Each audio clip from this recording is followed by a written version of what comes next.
2002 के गुजरात दंगों में पूरे गुजरात राज्य में हिंसा हुई। गोधरा में 58 हिंदू तीर्थयात्रियों और कार सेवकों के मारे जाने के बाद हिंसा भड़क गई थी, जब अयोध्या से लौट रही उनकी ट्रेन में आग लगा दी गई। गुजरात हिंसा के पीड़ितों में से एक, जिनके मामले ने बड़े पैमाने पर मीडिया का ध्यान अपनी तरफ खींचा, वह थी बिल्किस बानो।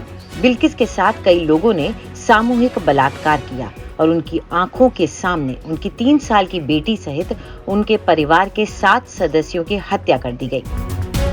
एक तरफ भारत अपनी आजादी के 75 साल पूरे होने का जश्न मना रहा था, दूसरी तरफ बिल्किस बानो का सामूहिक बलात्कार कर उनके परिवार की हत्या के लिए दोषी ठहराए गए 11 लोगों को गुजरात सरकार द्वारा छोड़ा जा रहा था।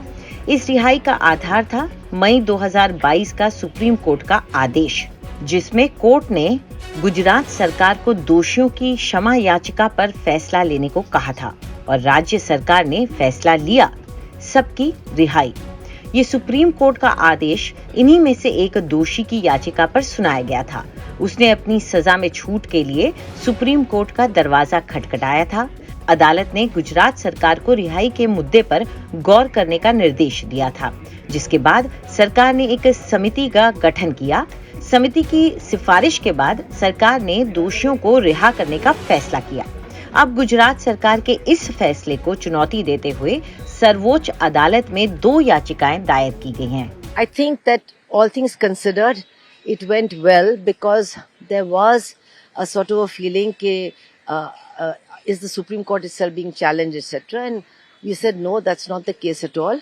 But we feel that the rules and norms have not been followed, and the way in which this decision was taken for remission was possibly not the correct way, and therefore it is being challenged. The 2 judges who had actually given that earlier order were also present. They were part of the bench, and after some discussion, then they did agree to give notice, and we agreed also that of course the accused will be impleaded. हालांकि बिल्किस बानो ने खुद supreme court का दरवाजा नहीं खटखटाया, लेकिन बिल्किस और उनके परिवार का एक बयान उनके वकील ने दोषियों की रिहाई के तुरंत बाद जारी किया। बिल्किस ने अपने बयान में कहा, किसी भी महिला के लिए न्याय इस तरह कैसे खत्म हो सकता है? मुझे अपने देश के सर्वोच्च न्यायालयों पर भरोसा था, मुझे व्यवस्था पर भरोसा था और मैं धीरे धीरे अपने आघात के साथ जीना सीख रही थी। दोषियों की रिहाई ने मेरी शांति छीन ली है और न्याय में मेरे विश्वास को हिला दिया है।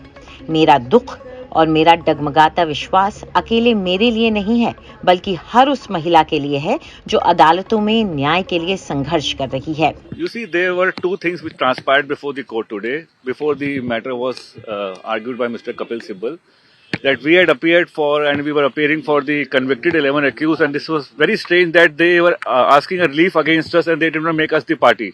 So I had appeared before the court and I raised 2 preliminary objections before the Supreme Court. One was that there was no locus standi for a political party in a case like this, because criminal jurisprudence does not recognize a third stranger or third party stranger to interfere in a criminal jurisprudence matter. So that was point number 1. Point number 2 was that they were seeking relief against us in a case which was based on remission, and they were not even made parties in this case. So we objected to this thing. About both the aspects, the Supreme Court agreed with this thing and directed the petitioners first of all to implead our all these convicts as a contesting respondent in this case. मामला एक बार फिर सर्वोच्च अदालत में पहुंच गया है। दोषियों की रिहाई के खिलाफ 2 याचिकाएं पहले ही दायर हो चुकी हैं और बिल्किस बानो की वकील एडवोकेट शोभा गुप्ता ने पुष्टि की है कि अगर जरूरी हुआ तो बिल्किस भी मामले में अपनी याचिका के साथ सुप्रीम कोर्ट का रुख करेगी। फिलहाल इस मामले की सुनवाई अब 2 हफ्ते बाद होगी। आपको हमारा ये वीडियो कैसा लगा, हमें कमेंट सेक्शन में जरूर बताएं और देश और दुनिया की तमाम बड़ी खबरों के लिए सब्सक्राइब करें आज तक।